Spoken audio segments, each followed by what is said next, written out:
are just joining our telecast, we want to remind you the National Skating Derby is presenting Roller Game of the Week. Today's game is the Los Angeles Thunderbirds and the Australian Kangaroos. We're in the third period of the first half. The girls are on the track, and the score is 28 for the T-Birds, 25 for the Kangaroos. I'm Dick Lane along with Bill Hoppy Hop. We're at the Olympic Auditorium in Los Angeles. It all began with an event promoter named Leo Seltzer. On August 13, 1935, Seltzer began looking for something to draw in Depression-era crowds that was a bit more riveting than the walkathons he was promoting. The story goes that he read in a magazine that more than 90% of Americans had roller skated in their lives. This was all Seltzer needed to hear to begin forming a league to play the high-contact sport. Roller derby is unapologetic. Both male and female skaters move with ferocity and determination as all the bodies blur while they skate around the track, playing offense and defense at the same time. Welcome to Skating Through the Years, a comprehensive look at roller derby. I'm Alexandra Whitbeck. And I'm Seth Naboa. Let's talk about derby. Derby wasn't always what we associated with today, as the history of derby is tumultuous, to say the least. To get a better understanding of how this all came to be, here's Joe Panzarino, a former event promoter for Long Island Roller Derby and player, as well as a long-standing fan of the sport. Joe breaks down what he defines as the golden era of derby. We're going to tell you about the roller derby. I can tell you basically about its so-called golden era, when it was probably at its hottest peak. Even though derby's been around since 1935, approximately 36, when it was first introduced, sort of like I think you know the history if you looked it up, it's just sort of like a roller skating marathon race. We can go back, from Leo Seltzer bringing it to the Chicago Coliseum back then, and then it basically evolved into more of a contact sport, where it used to be more of a marathon race. It involved, little by little, it started evolving into a contact sport. I remember skating a game, because I used to skate too. I remember one of my first professional games was at the old Freeport Raceway, out in Freeport Stadium. And that was with American Skating Derby. This is all at the height of roller derbies. And then we used to skate at places like in Queens at Sunnyside Gardens. I don't know if you ever heard of that arena. It's no longer in existence. But Sunnyside Gardens, it was sort of like, it was a small arena on Queens Boulevard. And it basically, since Queens is really part of Long Island, like Brooklyn, it's all part of that Long Island. It is part of the history of it. But the hottest places was the Island Garden at roller derby's peak, when the Chiefs were basically skating as a home team in the area. They used to call Whitey Carlson was the guy that owned it. And they used to go to Whitey Carlson's Island Garden Arena in Hempstead. I got hooked on it. I went to, I was actually on, I think it was like 1971 or 72, one of these outlaw promotions. I was looking through Newsday, I think it was, something like that. And I saw roller skating derby at Sunnyside Gardens tonight. Two teams I never heard of, New York Raiders versus the New Jersey Jets. I said, what is this? I didn't know there was another roller derby league. So I went out there, and lo and behold, there's another, to a lesser degree, sort of like a minor league, former roller derby skaters and wannabes skating at Sunnyside Gardens. I hooked up with a friend of mine who just came out of the roller derby training school. Well, he's a lifelong friend now. We met that night. His name was Pat Susko. He's still around. And basically, Pat was so hooked on roller derby, he lived in Long Island. And where did he live? He lived in that Hempstead area, Floral Park, right around there. And Pat went to Chicago from here in the New York area to learn how to skate roller derby. He was a good pro hockey. He was like a roller skating hockey skater, but he wanted to learn roller derby. He went to Chicago, learned it, came back over here, and the American Skating Derby had a training school in Stamford, Connecticut. So we ended up going up there, and I started to learn how to skate. And believe me, I tell you this right now, I always tell people I ended up becoming what they call the trackside announcer for the roller derby. I was a better announcer than I was skater, take it from me. So I ended up becoming a roller derby announcer. Scott Stevens, former player for the famous Los Angeles Thunderbirds roller derby, was skating around the track during the height of the sport and later used his knowledge and experience to write Rolling Thunder, the golden age of roller derby, and the rise and fall of the LA T-Birds. In some ways, it was the time of my life. I loved the experience.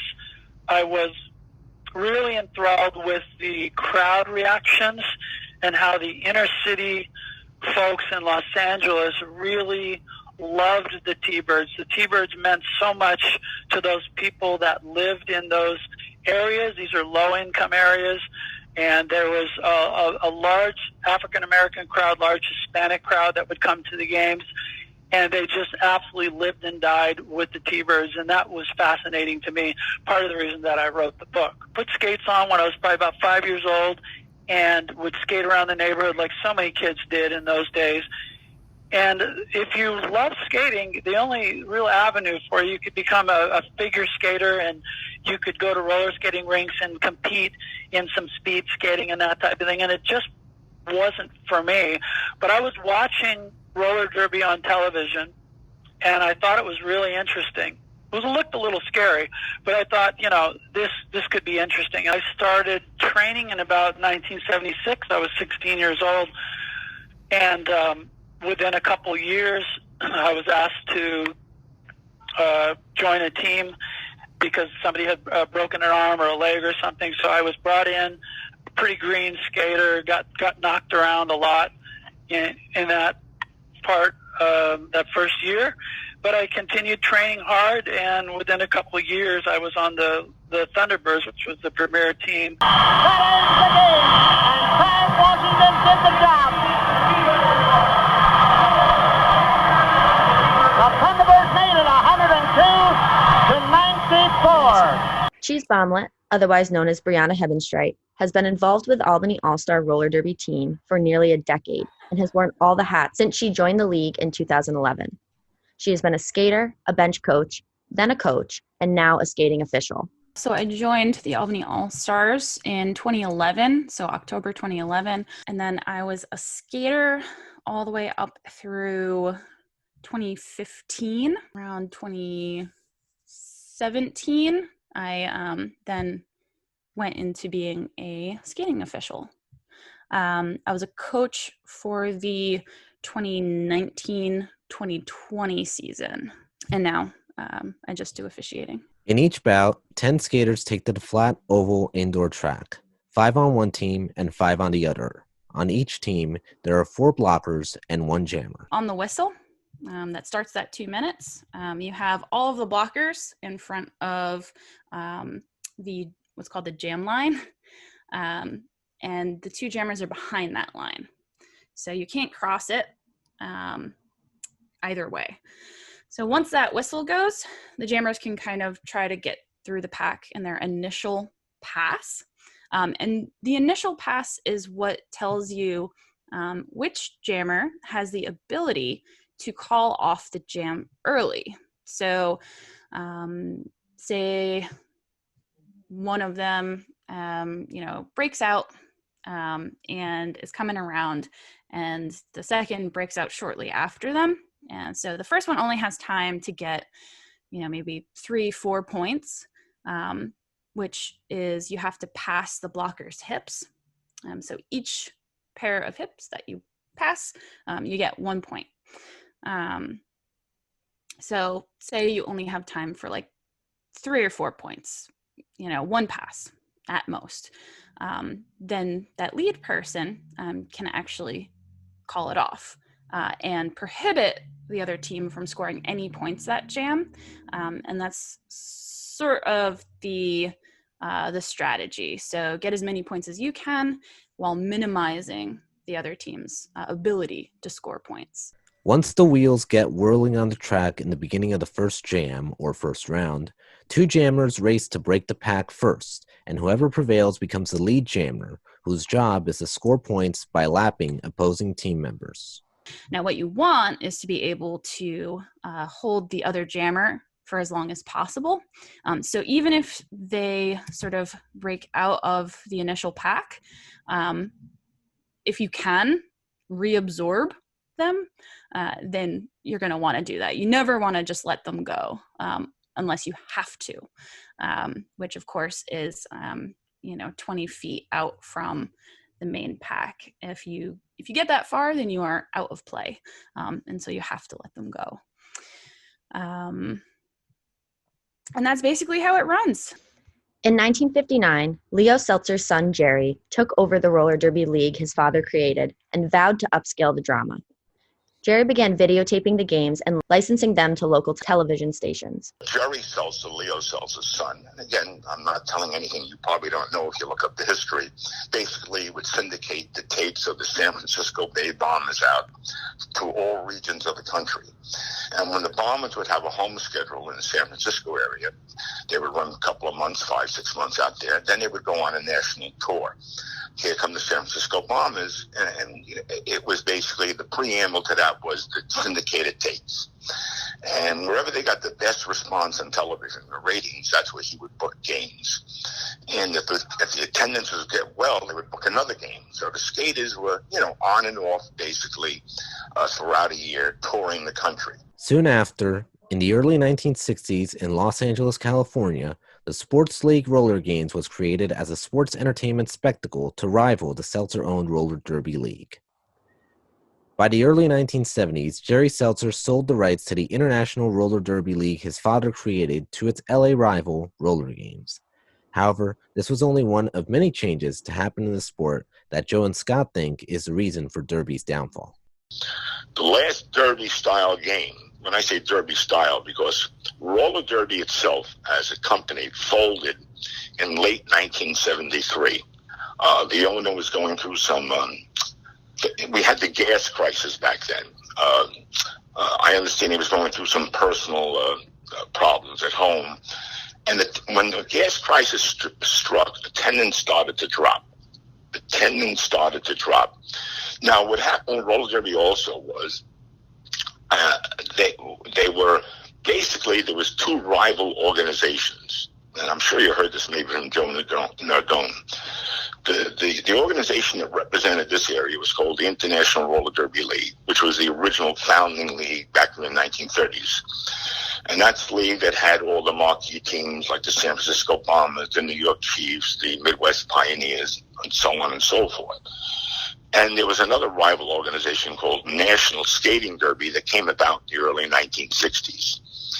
And this eventually was taken over by a gentleman by the name of Bill Griffith Sr. And he basically took his version of roller derby. He couldn't call it roller derby because the name was copyrighted. He called it National Skating Derby Presents Roller Games. But it was a more colorful version of the roller derby. It became more of a WWE-style version of the roller derby. As attendance started to dwindle in the late 1970s, mostly due to very high gas prices, people weren't, attendance was suffering in all sports, but roller games and roller derby just did not have the financial assets sitting around to continue when that happened. So roller games decided to amp up the theatrical part in the hopes of bringing in more people to the arenas. They also started paying skaters less money, so some of the best talent slowly was leaving because they weren't making enough money. And that was because there wasn't as many people in the stands, which may have started from the gas oil crisis of the late or mid-1970s, but then they lost more fans when they decided to make the game more theatrical than it was a sport. So those were a couple of the big reasons. The theatrical nature of roller games leads both Joe and Scott to a similar conclusion. The sport was presented. It came across very legitimate looking. It came across like, on the same level sort of like hockey. I like to call roller derby sort of a hybrid. It's between pro hockey and pro wrestling. Not as legitimate as pro hockey, but not as show busy as pro wrestling. It was always a form of sports entertainment. It wasn't just pure sport, meaning there was a lot of showmanship, theatrics, and things that brought people into the arenas, a bit like pro wrestling. It wasn't to the extent, in my opinion, to what pro wrestling would be. it would fit somewhere between, let's say, hockey and pro wrestling. Once Derby became based in entertainment, both the legitimacy of the sport and fan enthusiasm changed significantly. Part of the thing is the game is very different today. So today's game is mostly skated on a flat track. It is all female for the most part. There are a few men's leagues, but just right there, there's some huge differences. And the biggest difference being is today's roller derby is completely legit. There may be some showmanship, and the skaters have, interesting names, but there isn't a storyline, and fighting is generally discouraged, and any kind of fakery is discouraged. And on one hand, you would obviously think, well, that's wonderful that they're trying to do the sport legitimately. But my opinion, I would love to see it done in a legitimate format. But roller derby itself, the original league tried that for about a year in 1959, and fans left in droves. It was the last time any roller derby, anything that resembled not the new roller derbies that are out there. Basically, a lot of the female leagues that are what they call flat track roller derby. Some of them are skating the bank track, but it's basically whatever they have out there now, the roller derbies, they call roller derbies. And it's a funny thing because a lot of them, especially the female leagues, they come out, all the girls have nicknames, outrageous nicknames, but they're skating a 100% legitimate game. Basically, it's not what I call a work. It's 100% legitimate. They're out there skating, but to basically most purists that remember the roller derby, the best term is it's like watching paint dry, honestly. Not to knock them, they're all great athletes. They put their best skate foot forward, but that's why it's not really on television or anything like that, because it's like going to work out at the gym. These new leagues, I'm not knocking them. It's just not the same. It's not entertainment really. The only thing entertaining is they come out with these outrageous nicknames, but they skate, again, 100% legitimate game. When you ask Joe and Scott if they feel the derby they knew in their youth could ever make a return, they have comparable thoughts. Original roller derby was a sport that lasted from the 30s to the 90s. Skaters were paid a livable wage most of the time, not great amounts of money, but basically they were able to pack arenas, even sometimes stadiums, for that long of a period. So it was a very viable sport. And one example would be when I skated, I just remember every time we went to a new place that hadn't seen the game live for a while, but it had been televised, we would just sell out arenas like 30,000 seaters, 20,000 seaters. And it always blew my mind when the thing did end, that it was seemingly so easy to draw big crowds when it was promoted right. And then I just pondered as to why it would die like that. So when you look at the game today, or if you watch film and videos on YouTube of the old game, good quality, you have to pick out good games. I recommend anything from the 1950s through the 70s, nothing beyond 1980, because games started to fall apart. But if you watch those games and then you go to a roller derby game today, I think you'll see the difference in the excitement level. So I personally question whether the game, the way it's done today, would reach the heights of becoming a professional sport again. Right now it's an amateur sport. Skaters are not paid, so the overhead is low. They could probably continue doing it as an amateur sport, just as you could continue doing lots of amateur sports that don't need to draw huge crowds. But if they want to make it a professional sport and draw huge crowds, there are limitations to the game itself, unfortunately, just the way it is, very different from a lot of other sports that succeed legitimately. I'm not sure roller derby can succeed as a legitimate professional sport, but I think it can succeed, certainly, as an amateur sport. Leo Seltzer told the New York Times in 1971 that this is the only American sport ever created where men and women are equal. At the time, male and female skaters were equal in aggression on the track, talent, and dedication, but not so much in pay scale, as women in the league were paid less than men. A year later, in 1972, Sandy Dunn, the former captain of the New York Chiefs women's squad, told the New York Times, quote, "Women tennis players and golfers aren't recognized as much as we are, and we're equal with the men." Margot M. Atwell has been playing roller derby since 2007 and skates for the world champion Gotham Girls Roller Derby League. Atwell states in a phone interview with Jennifer Harlan for the New York Times that, quote, "Feminism is in the DNA of the sport, and having a space that centers female and gender-expansive aggression is really important." The Women's Flat Track Derby Association, or WFTDA, is currently the sport's main governing body, representing more than 450 member leagues on 6 continents.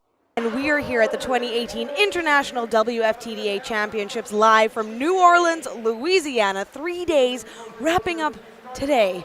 Wow, all right. And remember, it's all brought to you by Big Easy Roller Girls and Women's Flat Track Derby Association. Beginning in 2004, their mission has always been to promote and govern the sport of flat track roller derby and revolutionize the role of women in sports. So just since 2011, there have been at least 5 changes, if not more, like major gameplay changes to roller derby. You know, we're an evolving sport. There's like initially like 2 people who saw the revival and wanted to start a local league, basically. And I think they started out with about 6 members, sort of playing in a parking lot or a series of parking lots in the summer. That grew over the years in membership, and we started practicing and playing at the Washington Avenue Armory. We've moved around a bit. We were at the Cap Center when they after they built it for a while, and now we're back at the Washington Avenue Armory. But yeah, so basically I started out with 6 members, and now, you know, after about 12 years, our league has over 50 members, skater members, and a lot of volunteers, officials, skating and non-skating. So our league developed actually really well in the area. But yeah, it all started with just a few people who wanted to play the sport. Roller derby has transformed since the WFTDA was established and is now a sport predominantly played by women with names that reflect who they are both as a skater and as a person. As you're developing in the sport on the team, you're also thinking about sort of who you are, who you want to be on the track, and sort of the personality that goes with that. So it's an incredibly personal development process. So for me, so my first name is Bree, or Brianna. Most people call me Bree though. And so I just thought it was funny, you know, Bree Cheese. Like a lot of people called me Bree Cheese growing up, just like a nickname. And I thought, oh, that's kind of fun. And then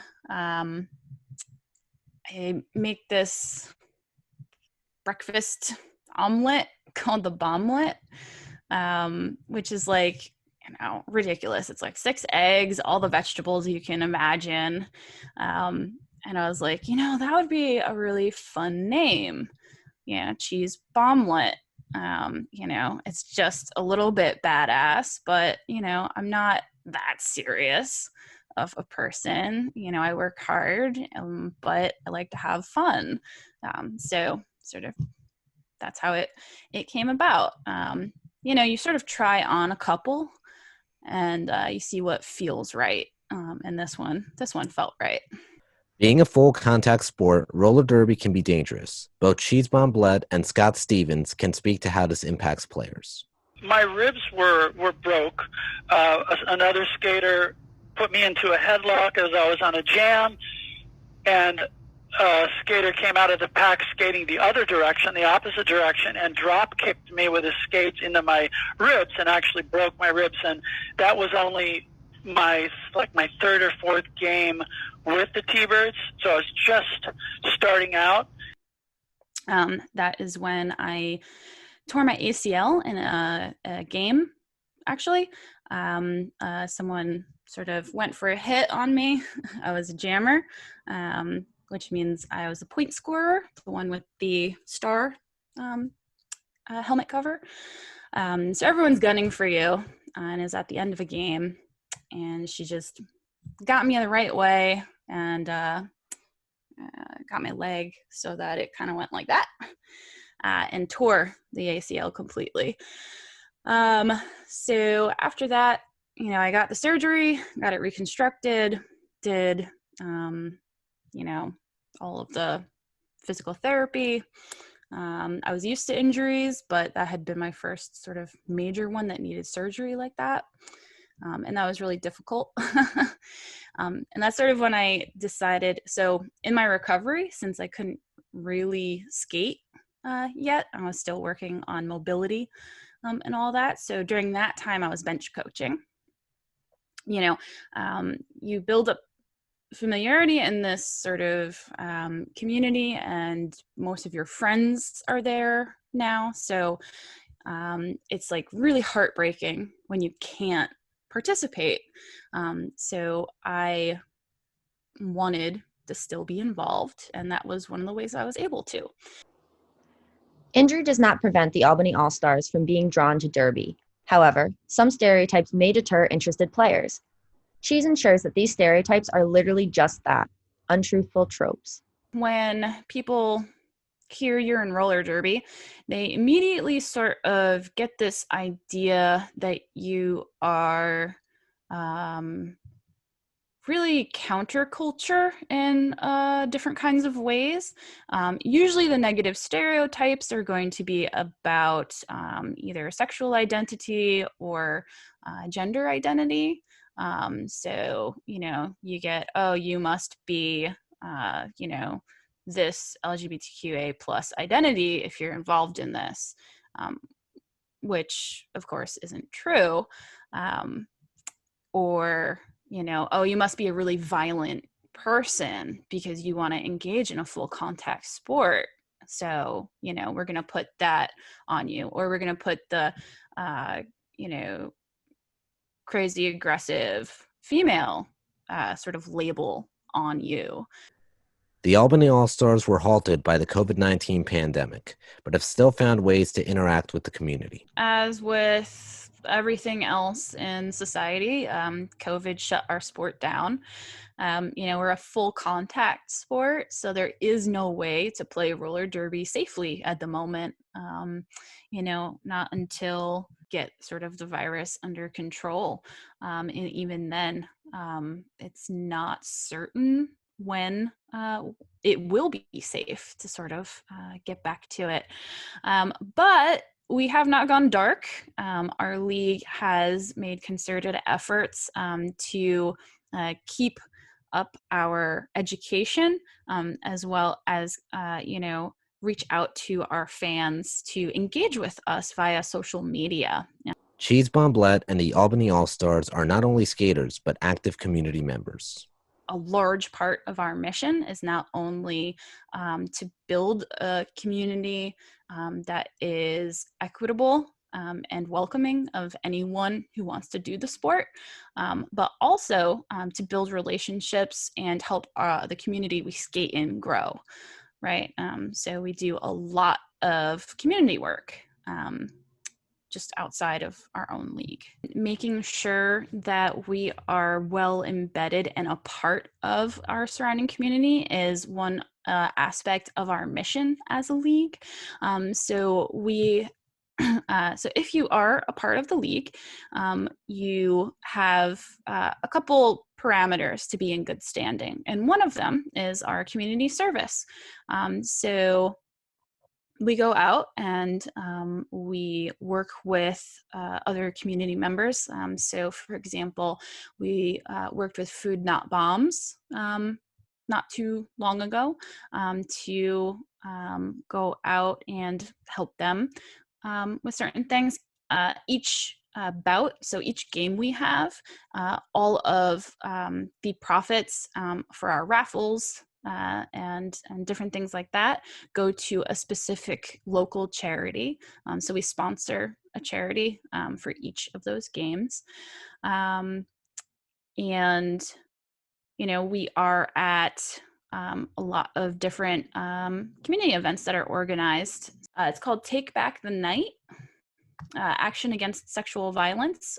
So we always we've been asked to lead that walk many years in a row. And we've always, loved the opportunity to do that and to bring some attention to that issue. The scope of roller derby is vast, and although we skated through it fairly quickly, thank you for listening. I'm Seth Naboa. And I'm Alexandra Whitbeck. This has been Skating Through the Years, a comprehensive look at roller derby.